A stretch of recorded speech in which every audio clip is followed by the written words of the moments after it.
Welcome to the Noodle Podcast. We are Kate and Max, and we love noodling on what we've learned by accident. This podcast is a space where we share how we get the best out of ourselves and the people we've worked with.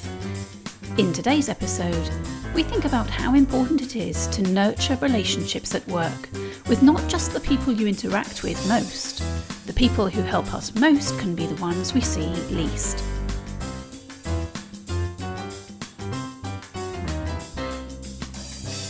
Morning, Max. Hello, Kate.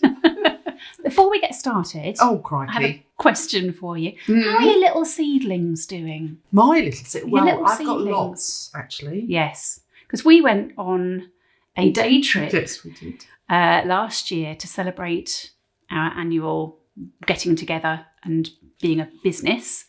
And to celebrate, we went to a garden centre because we are of a certain age. And that's what fun is for us. We bought shed loads of seeds. We did. So, how are they doing? They're doing good. What about you? Because you bought some. Well, Yeah. you bought some bulbs. Yeah. My little seedlings, I'm obsessed with. I'm basically staring at them most of the day, willing them to do things. And yeah, some are working, some aren't working. I don't have a greenhouse like you. I've just got a windowsill and a propagator. Yes. A propagator. You're probably doing the full middle-aged I really, thing, aren't you? really am. Yeah. Yeah. Well, maybe we could show some photographic evidence of our progress in a couple of months' time. That'll be so interesting for people. Won't be. Let's not do that. Why am I asking you about this? We're talking about relationships today. So the whole point of you nurture your little seedlings and hopefully you get beautiful flowers at the end of that. So today's topic. Relationships. So where do we start? I'm thinking that one of the most important things about a relationship is seeing that it is actually separate from you and me.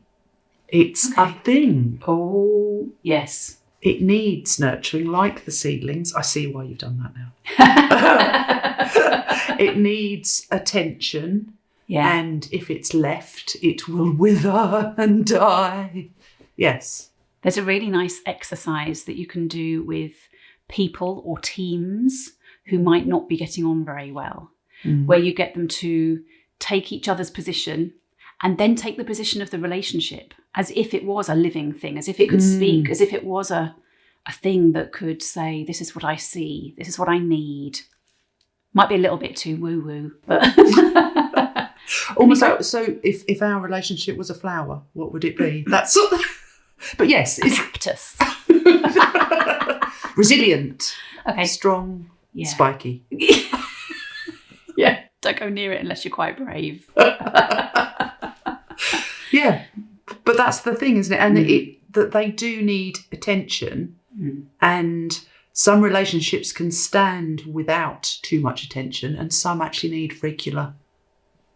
Yeah. Contact. And when you think about working relationships, I think it can be very easy to get into a kind of a feeling that this is just going to continue. Don't have to do too much with it.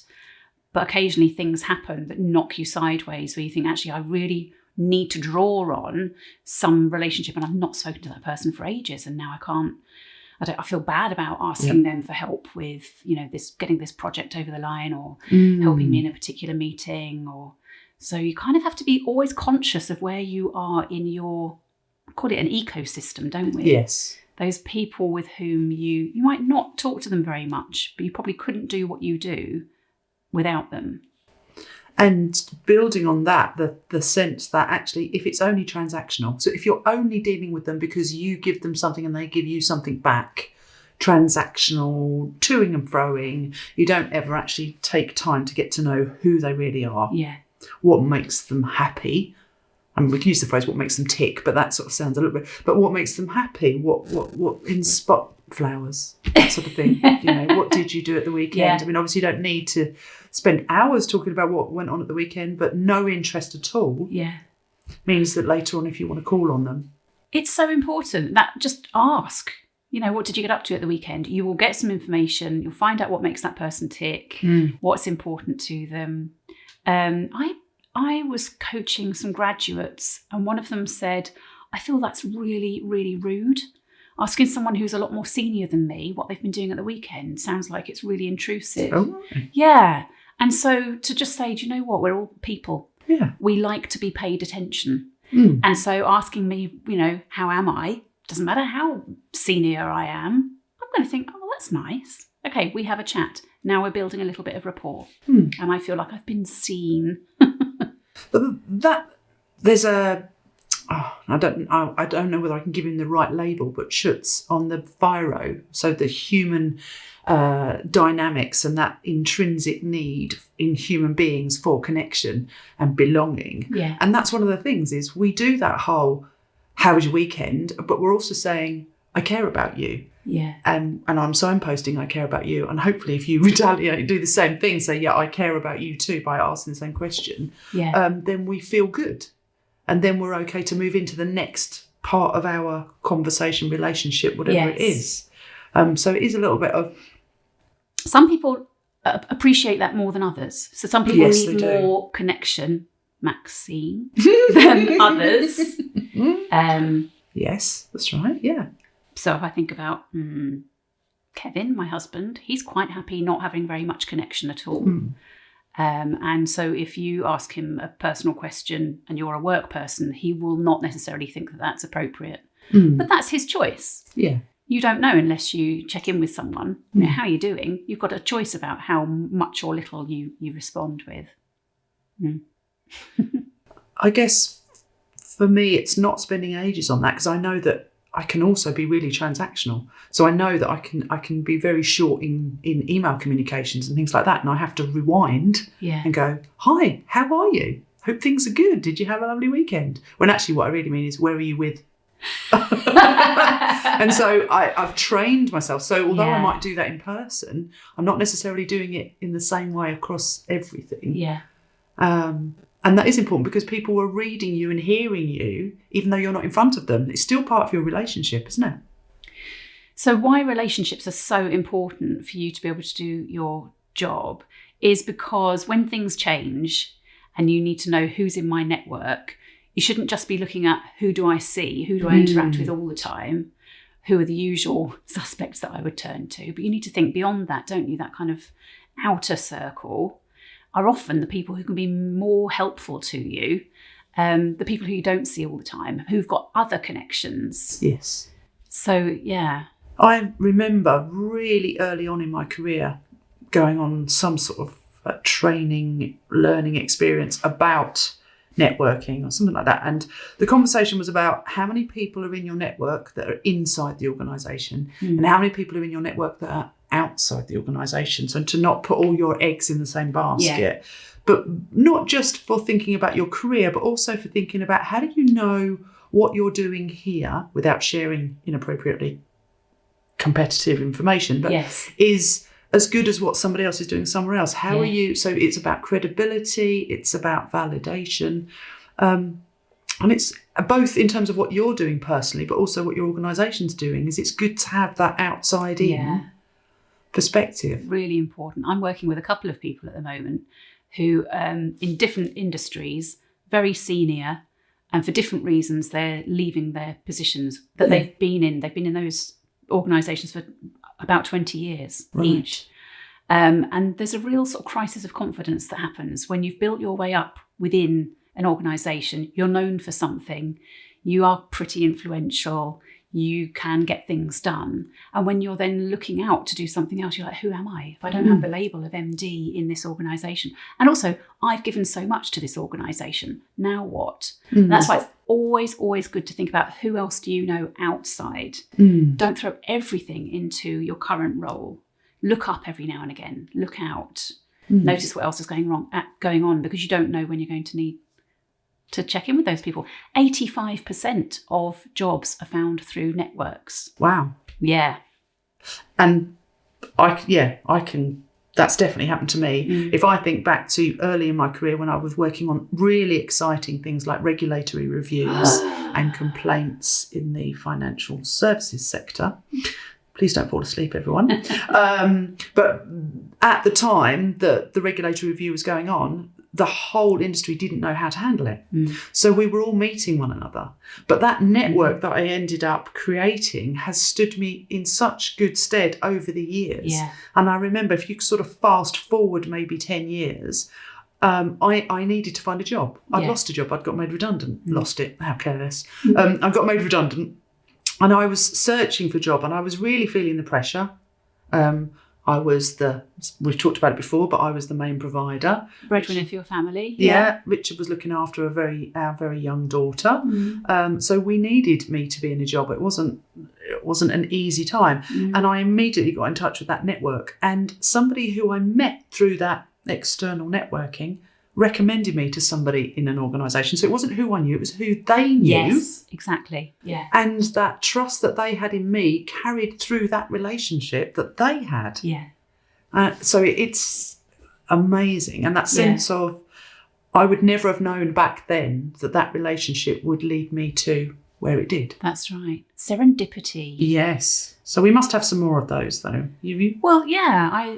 I think about someone who mentioned a role that was open in a different business at a time when I was thinking I've probably done my time where I am. And that role ended up with me moving back from Scotland down to England.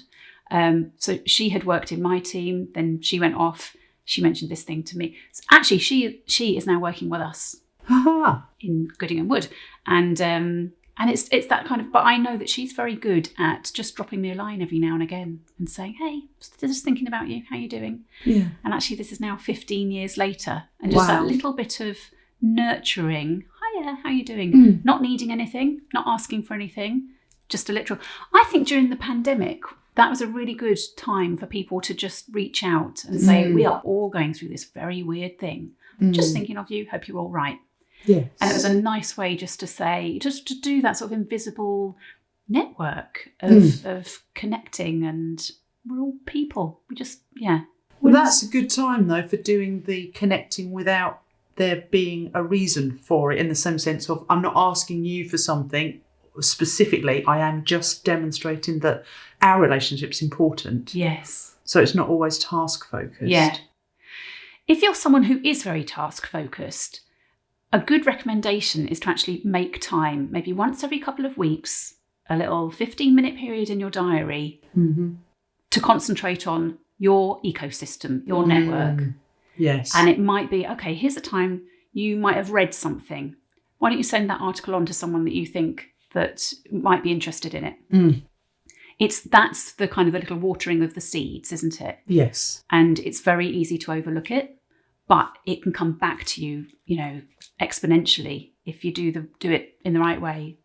It's just, letting people know. Maybe you've read a book or an article, or you've heard a podcast that you think somebody might be interested in. Definitely, yeah. And then there's the types of relationships. So you talk about nurturing, but what are we nurturing? Because there are other people that are really important to us in terms of relationships, like mentors. Yes. So mentors, managers, stakeholders, people who could benefit from you being in their circle. Maybe you've got some expertise that could help. Yeah. I quite like the idea about having a mentor and maybe putting a time limit on it. Okay. I've known that work quite well, so that you don't end up being completely drained as a mentor or feeling like you're indebted and it's just going on. If you have a mentor for a particular time period, maybe you're working for a promotion or you're going into a different business or industry and you want to understand how it works, you could say, can we meet every month for 6 months?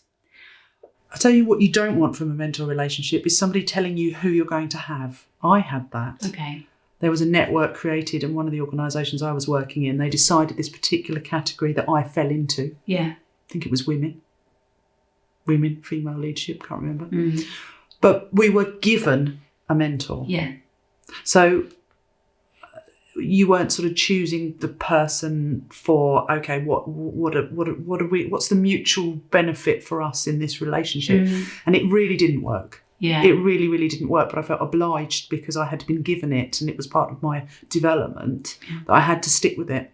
Yeah. And I had to say goodbye to that. Yeah. And that was something that after like about 6 months, I think, I thought, I'm not getting anything out of this. He's getting a lot. He's getting a lot of insight and understanding into what's going on in the part of the organisation I'm working in. Yes, because the mentee actually is as valuable as the mentor. It should be a two-way relationship. Yeah. Yes. So choosing a mentor. And then I've got another mentor who I think I only met once, but stays with me virtually, which is really interesting. Just that whole, they don't actually have to be in person. So, okay, so now I'm talking about really weird mind relationships where they're with you inside your head. I know what you mean. I had a coach who, for whatever reason, we were allowed to have 3 sessions with a coach. And something he said with me a long time ago still sticks with me. And he was the first person to point out to me that I was internally tussling with the fact that something had happened that wasn't fair. And he literally just went, so this means a lot to you that this wasn't fair. And I was like, yes, it's not fair. And just that phrase, just that understanding, no judgment, helping me to externalise something that was making my blood boil, just was so helpful. It still sticks with me and has inspired me as a coach as well to help people be able to say safely, this thing's not right. Now you're reminding me of that corker of a question that we've seen on employee opinion surveys, the have you got a friend at work? Yeah. Now that is important too, that opportunity to be able to talk to somebody who knows your context but is independent of it and can give you that insight in is really important. But I remember looking at that question the first time I saw it thinking, what's the point in that? You don't need friends at work, your colleagues. Yes. This is a professional relationship. Yeah. But there is something really, really important about being able to go and have a whinge or a moan or a cry about something. Yeah. And just share what you're feeling and have somebody else help you to unpack it or unpick it. And that is because having trust in a relationship is so important. I feel like we've talked about relationships. We've got a lot more to go. Yes, we have. Yeah. Trust. Should we kick off next time with that? What does trust in relationships look like? What happens when it's broken? How do you build it? Why would you have it? What else happens in relationships over time? What about when it's gone? Yeah. Okay, next time. All right. Is that enough of a tease?